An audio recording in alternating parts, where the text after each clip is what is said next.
midva so študenta medicine na Medicinski fakulteti v Ljubljani. Študij medicine traja 6 let in tole, kar vidite tukaj, je osnovna literatura za povprečnega študenta medicine. Predelati eno tako knjigo traja recimo 1 mesec, po 8 ur na dan učenja. Tudi jaz izhajam iz zdravniške družine. Vsi so mi govorili, da naj ne grem študirati medicine, ker bo to za sabo potegnilo veliko ur odpovedovanja stvarem, ki jih imam rada. Jaz sem se pa zato odločila, ker sem hotela sam nekaj koristnega narediti za druge ljudi. Jaz sem se za študij medicine v bistvu odločil zato, ker me je celo gimnazijo zanimalo neko naravoslovje. Jaz sem se za študij medicine odločil tako, ko smo bili v bistvu v vrtcu.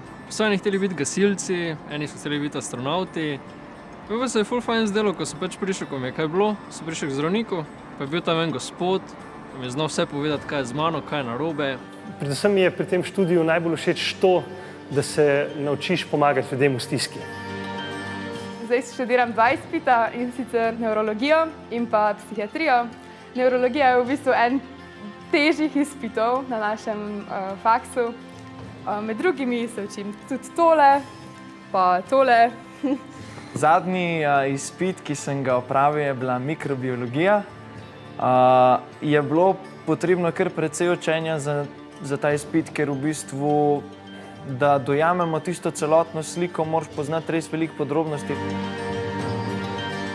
Po napornem dnevu, ko si cel dan na fakulteti, cel dan na kliničnih vajah, ko se moraš popoldan še učiti, se ti definitivno zmeša, če nimaš še česa zraven, kar je v bistvu za tvojo dušo, kar te sprosti. Na naši fakulteti imamo več glasbenih projektov, in sicer kitarski orkester, potem big band, kor, ki je pevski zbor. Vsako leto organiziramo tudi študentske koncerte. Seveda zna biti študij naporen tudi iz čustvenega vidika. Recimo že takoj v 1. letniku, praktično takoj po gimnaziji, se srečaš na vajah iz anatomije s trupli. In potem v nadaljnjih letih, ko se učiš oziroma vajaš to klinično delo, se srečaš s pacienti in z ljudmi, ki imajo za sabo zelo težke zgodbe in veliko bolezni.